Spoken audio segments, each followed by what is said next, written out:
느헤미야의 말씀을 통해서 우리가 얻는 것들은 영적 전쟁에 대한 원리들이죠.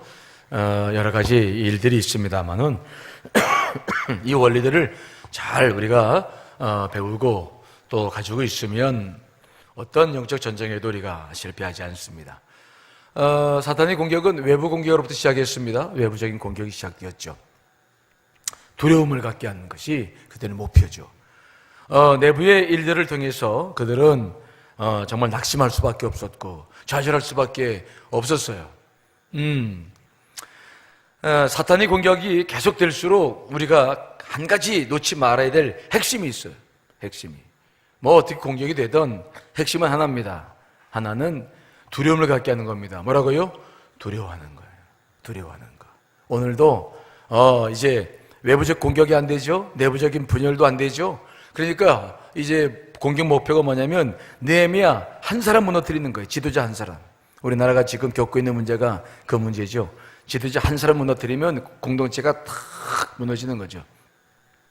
그래서 오늘도 보니까 외부 공격이 일어나고 내부적인 분열 다 해도 안 되니까 이제 느헤미야 한 사람을 쓰러뜨리겠다라고 하는 게 사탄의 공격이에요. 무슨 말씀에 이해되시죠? 근데 그 주 내용도 보면은 뭘 통해서 느헤미야를 쓰러뜨리려고 하냐면은 두려움 갖게 하는 거예요. 지도자가 두려워하는 거야. 염려하는 거야. 무서워하는 거야. 이거 어떡하나? 이거 어떡하나? 두려워하는 거. 여러분, 우리가 이 신앙생활 할 때 제일 무서운 것은 두려움을 갖는 거예요. 믿음의 반대말은 뭐라고요?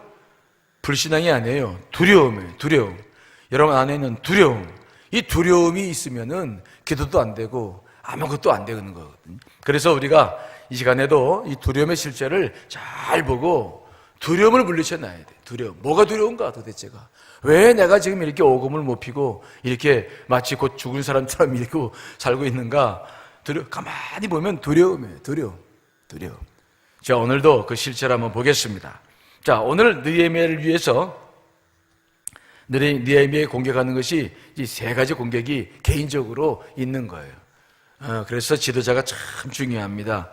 가정에서는 여러분 가장이 중요합니다. 그렇죠?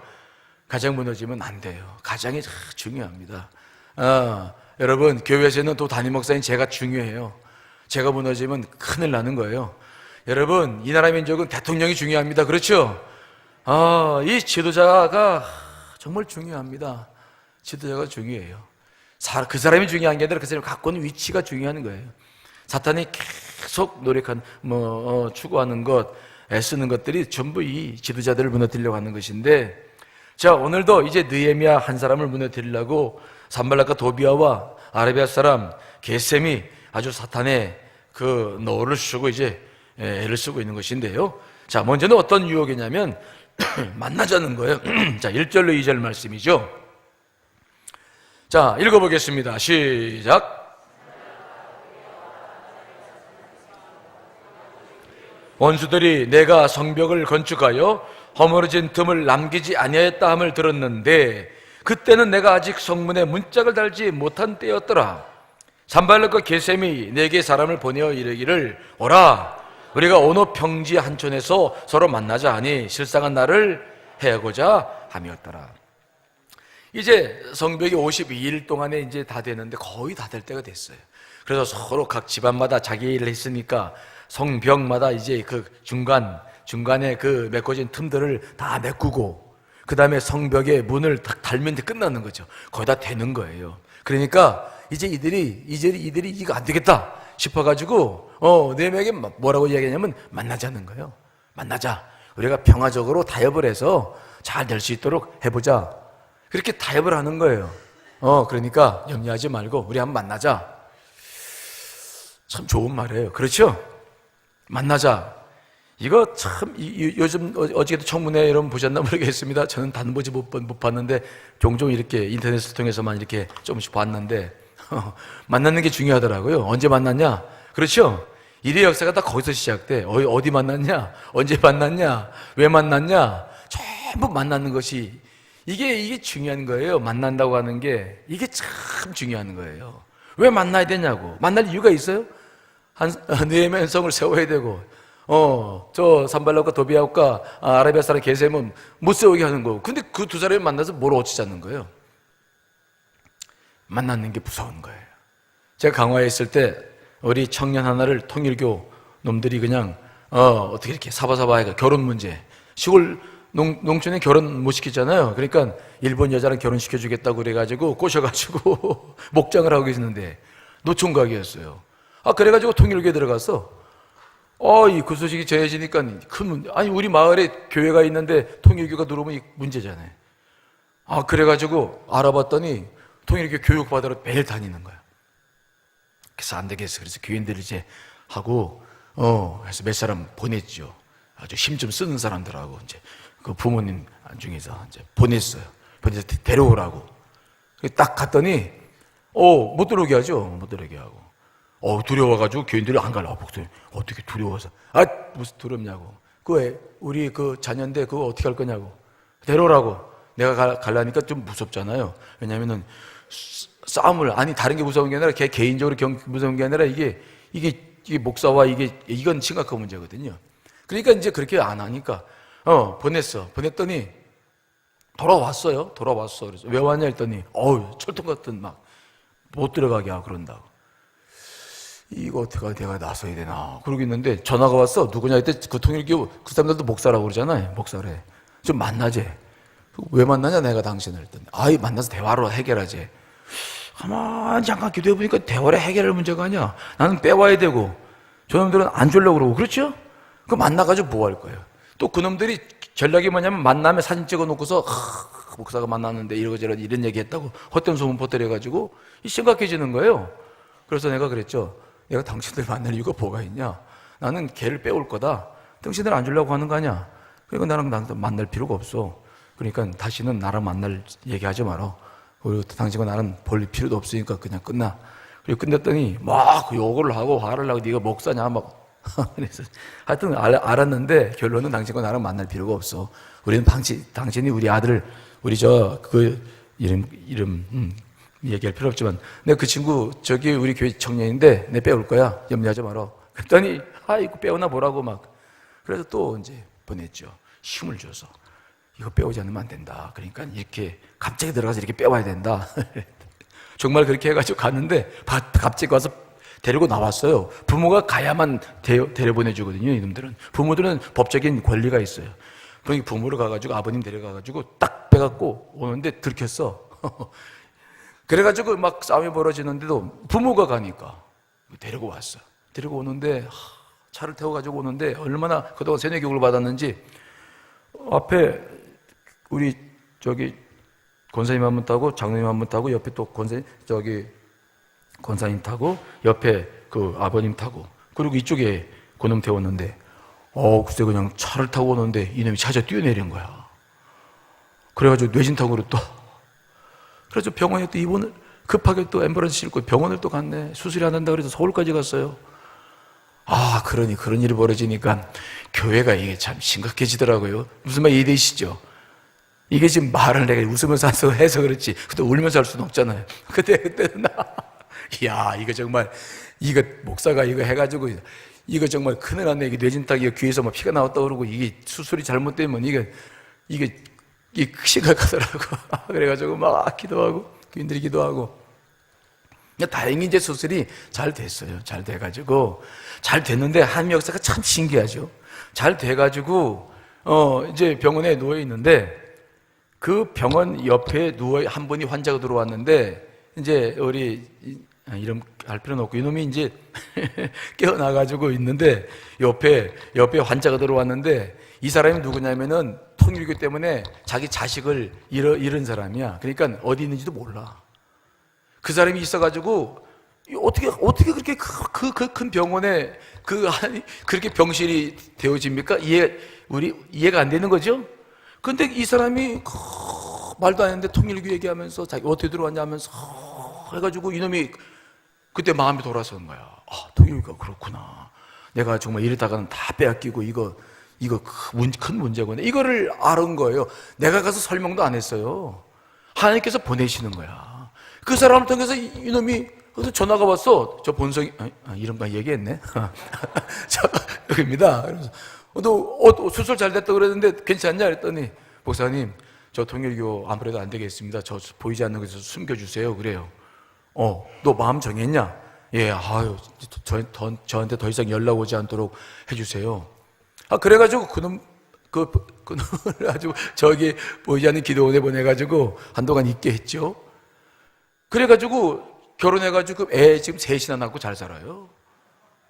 예, 셋이나 낳아가지고. 목장도 강화에서 제일 큰 목장을 하죠.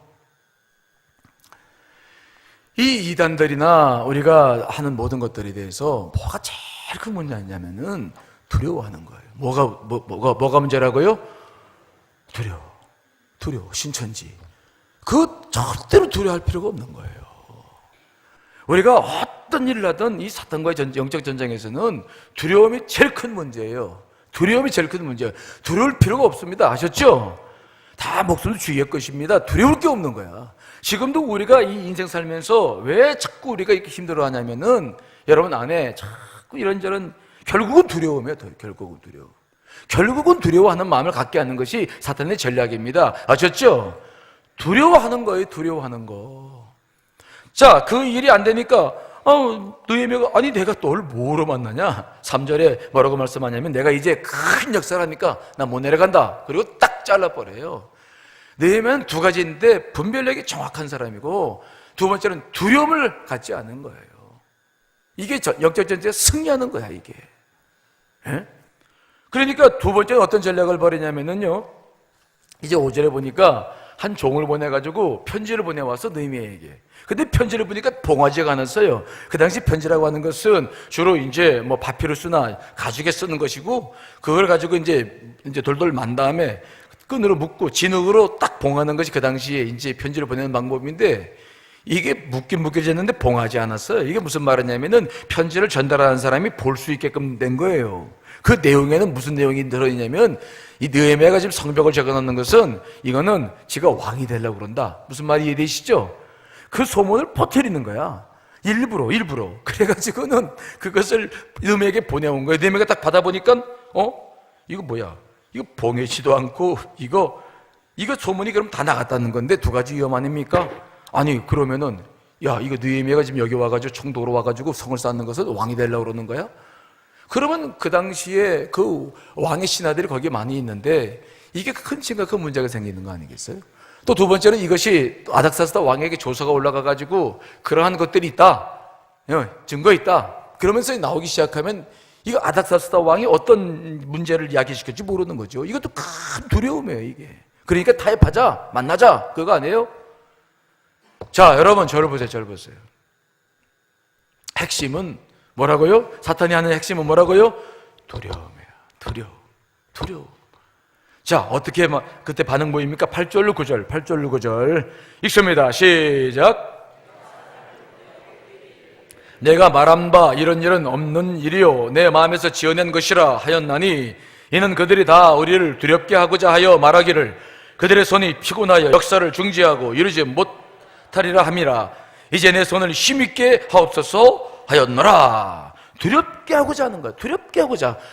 이 느헤미야는 그 본질을 다 알고 있어요. 그래서 소문이 나가지고 자기가 아닥사스다 왕에게 신임을 받고 있지만 불신임을 받아도 자기가 죽을 것이다. 결국 한 가지는 자기 죽음인데, 자기 명예가 더럽혀지는 것인데, 이제 성벽은 조금 있으면 완성이 되고 뭘 두려워할 겁니까? 한 사람 내가 목숨 하나 죽는 건데 어차피 죽을 건데 뭐 그렇게 죽으나 저렇게 죽으나 마찬가지다. 정말 민족을 위해서 이걸 해야 된다 생각을 느헤미야는 했기 때문에 그 두려움도 그냥 두렵지 않은 거예요. 뭐라고 기도합니까? 이제 내 손을 뭐라고요? 힘있게 하옵소서. 힘있게 하옵소서. 여러분 안에 두려움이 올 때마다 오늘 느헤미야를 기억하시기를 간절히 축원합니다. 뭐가 두렵냐고. 우리가 하늘에 영생을 믿고 있는 사람들인데 뭐가 그렇게 두려워요? 우리가 정말로 믿음이 있다고 한다면은 이 사탄이 하는 모든 공격들은 두려움인데 그거 문제가 될 게 없는 거예요. 두려움만 듣고 서면 아무 문제가 되질 않아요. 하나님이여 내 손을 힘있게 하옵소서.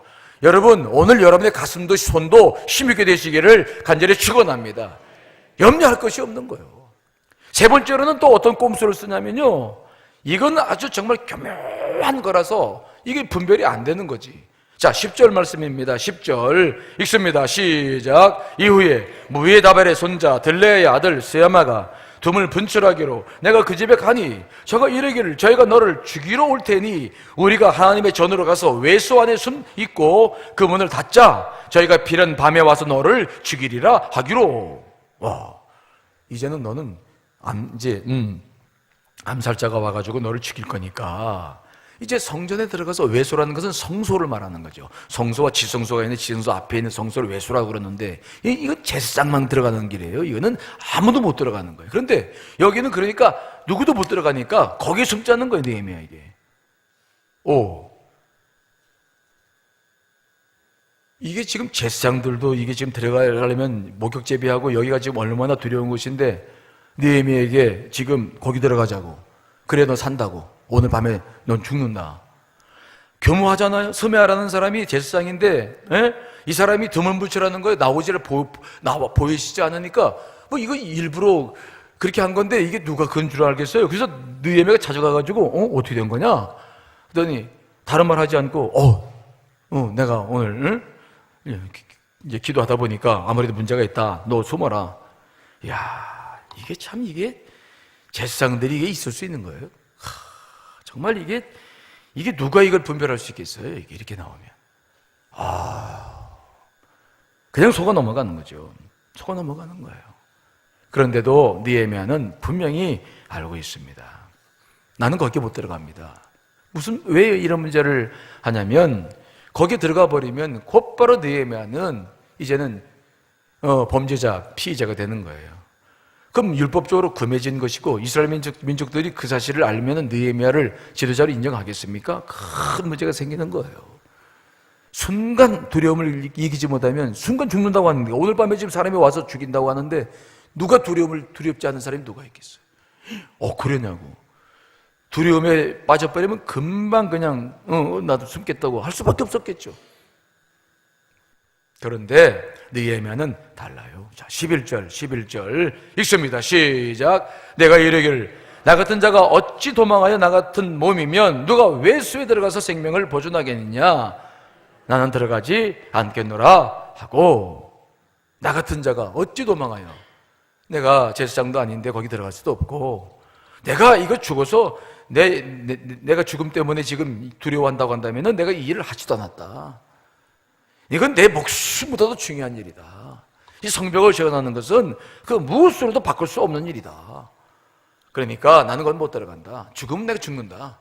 하지만 나는 그 어떤 것으로도 절대로 나는 이걸 가지고 내 목숨과 바꾸면서 이렇게 범죄하고 하나님 앞에 범죄하고 나 이런 못한다. 나는 괜찮다. 못 들어간다. 자, 14절도 읽어볼까요? 14절 읽습니다. 시작. 내 하나님이여 도비아와 산발락과 여선지 노다야와 그 남은 선지자를 무릇 나를 두렵게 하고자 한 자의 소위를 기억하옵소서 하였노라. 모든 사람들이 엮어가지고 하는데 딱 정확히 아는 거예요. 나를 두렵게 하려고 하는구나. 자, 여러분 저를 보십시오. 승리는 두 가지입니다. 첫 번째는 느헤미야처럼 분별력을 우리가 갖춰야 될 줄 믿습니다. 영적인 민감성이에요. 이건 기도를 통해서 와져요. 기도를 깊게 하면 와지는 것이 영적 영감성이에요. 영이 개발되고 있고 특별히 우리가 이것은 주의 능력, 성령께서 주시는 것이기 때문에 누구든 조금만 기도하기 시작하면 이것은 우리 안에 들어오기 시작하는데 고든 맥도날드 책을 읽어본 그는 그렇게 말합니다. 안을 들여다보는 기술이다라고 말하는 것인데 이것은 우리가 보이지 않는 밖에 보이지 않는 즉 밖에 드러난 현상 뒤에 있는 보이지 않는 것을 보는 능력이죠. 이건 영적인 것은 이건 하나님이 주신 특별한 은혜입니다. 기도하는 사람들에게 주어지는 은혜인데 여러분들에게 이런 모든 능력이 있기를 간절히 축원합니다. 두 번째로 뭡니까? 이 모든 힘을 가지고 마지막까지 기도할 수 있는 것은 뭐냐? 두려움을 이기는 힘이어야 될 줄 믿습니다. 두려움을 이겨라, 두려움을. 결국은 두려움 싸움이에요. 자, 그래서 오늘 본문의 말씀 보시면은 이제 우리가 지금 PPT 준비는 안 했는데 16절만 읽어볼까요? 자, 오늘 느헤미야 6장 16절 보세요. 16절 중요한 말씀이 있어요. 16절 있습니다. 시작. 우리의 모든 대적과 주위에 있는 이방 족속들이 이를 듣고 다 두려워하여 크게 낙담하였으니 그들이 우리 하나님께서 이 역사를 이루신 것을 알미라. 이렇게 해서 15절에 보니까 52일 만에 성령 역사가 딱 끝나니까 이제 누가 두려워한다고요? 누가 두려워해요? 적들이 두려워해. 적들이 두려워해. 그 전에는 느헤미야와 이스라엘 백성들을 두렵게 하면서 모든 걸 방해했다가 이제 하나님의 은혜로 딱 모든 것이 되어지니까 누가 두려워지는 거예요? 사탄이 무서워지는 거예요. 사탄이 두려움을 갖는 거예요. 적들이 스스로가 두려워하는 거예요. 결국은 영적 싸움은 무슨 싸움입니까? 두려움을 누가 갖느냐는 싸움입니다. 아셨죠? 여러분 안에 두려움이 있느냐? 아니면 우리가 믿음으로 승리해서 저 사탄이 두려움을 갖게 하느냐? 이 싸움인 거예요. 이 싸움. 내가 두려워하면 내가 지는 거예요. 아셨죠? 우리가 지는 거예요. 영적으로 기도하는 사람들이 기도 못합니다. 낙심돼가지고 아무것도 못해. 하고 싶은 마음도 없어. 그 두려움이 문제다. 두려움. 오늘 여러분 이 나라의 민족을 향해서도 두려움 가질 필요 없습니다. 하나님께서 다 뜻대로 다 이루어 가실 거예요. 그렇죠? 우리는 그저 기도하면 됩니다. 하나님께서 다 이루어 가실 줄 믿습니다. 여러분 개인의 문제들도 생각하십시오. 여러분 안에 있는 뭐가 두렵습니까? 뭐가 불안합니까? 하나님이 계신데 예수님께서 우리와 함께 계시고 오늘도 기도 들어주시고 성령께서 함께 계시는데 뭐가 두렵습니까? 자, 기도할 때 그 두려운 게 뭔지를 보시고 주 앞에 내어놓고 기도하시기를 간절히 축원합니다. 뭐가 두려워요? 자식들이 두렵습니까? 노후 생활이 두렵습니까? 뭐 내가 굶어 죽을까 봐 두렵습니까? 아니면 내가 병이 걸려 죽을까 봐 두렵습니까? 죽으면 하늘나라 가는 거 아닙니까? 그렇죠? 뭐가 그렇게 두렵고 뭐가 그렇게 그냥 해서 우리가 그냥 그렇게 살아야 됩니까? 가슴 쫙 펴고 어깨 쫙 펴고 하나님 믿고 나가시길 간절히 축원합니다. 두려워하면 사탄이 틈을 타는 거예요. 그러나 담대하면 사탄이 두려워하는 겁니다. 아셨죠? 그게 승리 비결이에요. 오늘 찬송 부리고 기도할 때에 가슴을 쫙 펴시고 하여튼 두려움이 내 안에 두려우지 않기를 간절히 축원합니다. 두려우면 나사렛 예수를 물러가라! 라고 기도하시고 그리고 나아갈 때에 우리는 승리하게 되는 거예요. 결국은 무슨 싸움이라고요? 무슨 싸움? 두려움의 싸움이에요. 두려움을 누가 갖느냐? 우리가 결국 승리하면 우리가 승리하면 사탄이 두려움을 갖는 것이고 우리가 지면 누가 두려워하는 거예요? 내가 두려워하는 거예요. 내가 아무것도 아닌 걸 가지고 절대 여러분 안에 두려움이 없으시기를 간절히 축원합니다. 자, 우리 찬송 하나 부르시고 기도하실 때에 오늘은 입술들을 크게 여셔서 두려움은 소리로 내 안에 있는 약한 심령 때문에 생기는 겁니다. 큰 소리로 기도하셔서 성령의 역사를 경험하시기를 간절히 축원합니다.